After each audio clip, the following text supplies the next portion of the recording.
Chuyện cổ tích Việt Nam, tấm cám. Once upon a time, there was a beautiful and gentle girl named Tam.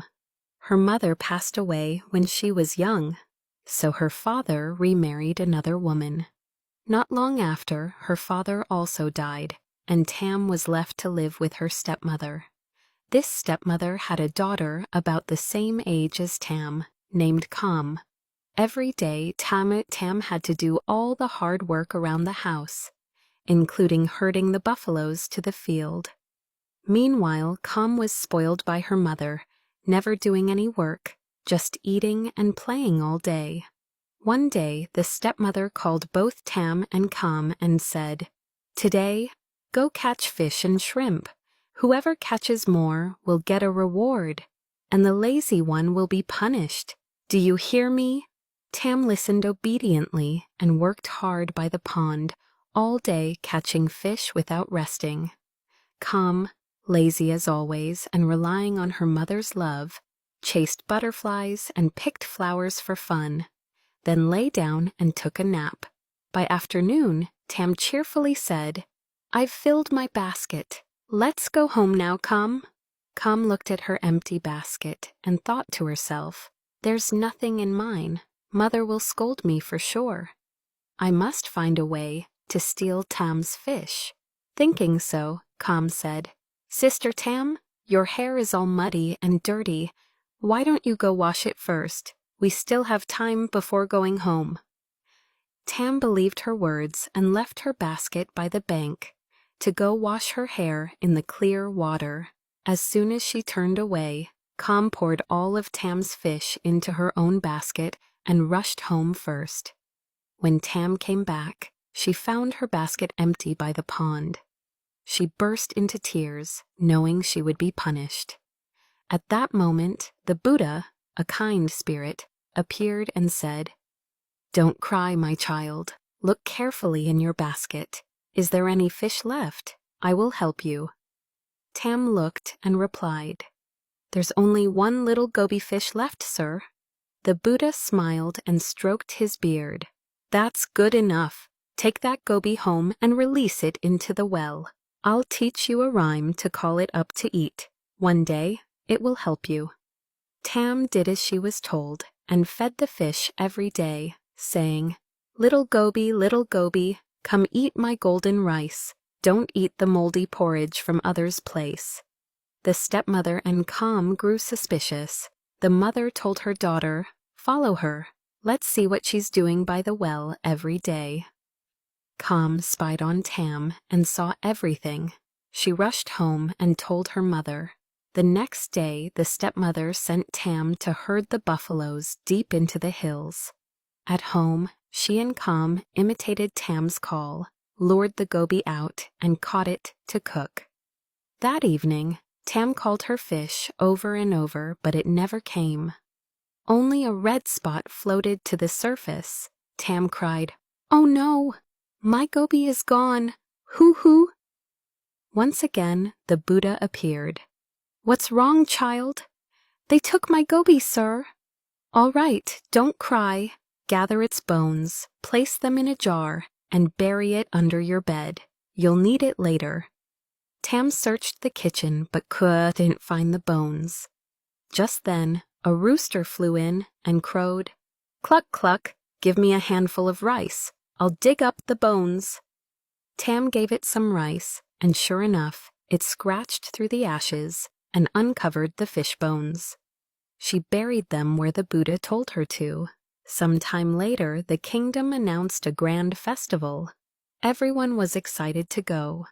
The stepmother feared Tam would want to go too, so she mixed rice and beans together and said, "If you can separate the rice and beans into 2 neat piles, then you can go." Tam sat sadly with her basket of mixed grains, crying as she watched the stepmother and Kam leave. "Oh, why am I so miserable?" she wept. The Buddha appeared again. "I know you want to go to the festival. Put the basket in the yard. I'll send birds to help." Tam obeyed and called, "Dear sparrows, please come help me." A flock of birds descended and quickly sorted the rice and beans. In no time, the piles were separated. The Buddha said, "Now, dig up the jar with the fish bones. You'll find what you need." Tam dug it up and found beautiful clothes and a lovely pair of silk shoes. Oh, so pretty! And look, tiny shoes! A small horse jumped out of the jar. Tam exclaimed, "A horse? But it's so tiny. How can I ride it?" As she spoke, the horse transformed into a strong white steed, fully equipped with golden saddle and reins. Tam bathed, dressed up, and the clothes fit her perfectly.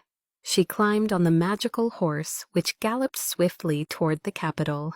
But on the way, while crossing a puddle, one shoe slipped off into the water. At the festival, Tam wrapped the remaining shoe and joined the crowd.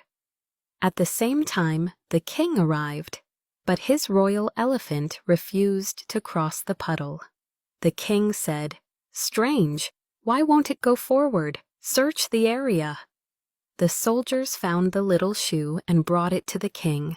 He said, "The owner of this shoe must be an extraordinary woman." He announced that every young woman at the festival must try it on. Whomever it fit would become his queen. Girls lined up eagerly. Kam and her mother pushed in, but no one could fit the shoe. Finally, Tam stepped forward and slipped the shoe on perfectly. She brought out the second shoe, and both matched exactly. The king rejoiced and declared her queen. Tam rode in a golden palanquin to the palace, while her stepmother and Kam fumed with jealousy. Though living in luxury, Tam never forgot her father. She asked the king to let her return home for his memorial. Seeing her dressed so grandly, her stepmother was overcome with envy. She whispered to Kam, "I'll get you into the palace in her place. Just trust me." She pretended to be loving and said to Tam, "Your father loved betel. The market had no areca nuts, but we have a tree. You used to climb it well. Go get a cluster for the offering." Tam climbed the tree. When she reached the top, the stepmother chopped the trunk. Tam cried, "What are you doing down there?" "Oh, the tree's full of ants. I'm just brushing them away for you." Suddenly, the tree snapped. Tam fell into the pond and drowned. The stepmother dressed Kam in Tam's clothes and brought her to the palace, claiming Tam had drowned, and this was her younger sister to take her place. The king, though sad, accepted her because he still missed Tam deeply. One day, while Kam was hanging the king's clothes, a bird called Vang-un flew in and sang, "Hanging my husband's robe, hang it on the bamboo pole. Don't hang it on the fence. It'll tear my husband's clothes." The king, curious, said, "Vang-un, is it you, my dear? Come to my sleeve." The bird flew straight into his sleeve. From then on, the king played with the bird daily and ignored Kam. Kam, furious, told her mother. The woman advised her to kill the bird and toss its feathers in the garden. From that spot grew a lush tree. When the king walked by, its branches bent down to shade him. Kam had the tree cut down and made into a weaving loom, but then burned it and scattered the ashes beyond the city. From the ashes grew a golden-fruited thit tree. It bore only one fruit, fragrant and bright. One day, an old woman passed by and said, "Oh, sweet the fruit, fall into my bag. I'll smell you, not eat you." At once the fruit fell into her basket. She took it home, stored it in her room, and admired its scent each day. Strangely, every time she came home, the house was clean and a hot meal was ready. She wondered, who could be helping me? One day, she pretended to leave but hid behind the door. She saw a small girl emerge from the fruit and grow into Tam. The old woman rushed in, hugged her, and said, "I'll keep you now, my child. Don't ever leave me." She tore the fruit apart, never letting Tam hide again. From then on, they lived together happily. Tam helped the woman with chores and prepared betel for her to sell. The king, still grieving, often wandered the city. One day he stopped at her tea stall and drank a cup. The woman brought him betel to chew. Surprised, he said, "Who made this betel? It looks exactly like my queen's." The woman replied, "Your Majesty, it was prepared by my daughter." "Bring her out. Only my wife could make betel like this." Tam appeared. The king cried out, "It's you, my beloved. Why did you leave me?" Tam bowed silently. The woman told the whole story. The king was overjoyed and brought Tam back to the palace. Kam, seeing Tam more beautiful than ever, tried to make peace. "Sister Tam, how did your skin get so fair? Please teach me." Tam smiled gently and joked, "I bathed in boiling water." Foolishly, Kam tried it and died. Because of her wicked ways, the palace people despised her. They made fish sauce from her body and sent it to her mother, saying it was a gift from Kam. Every day, the woman ate it and said, "So delicious! My daughter makes the best sauce." But one day, a crow flew down and cried, "Yum, yum, yum! You're eating your own daughter. Save me a bite." Horrified, the woman found her daughter's skull in the jar, screamed, and died from shock, an end fit for such cruel souls.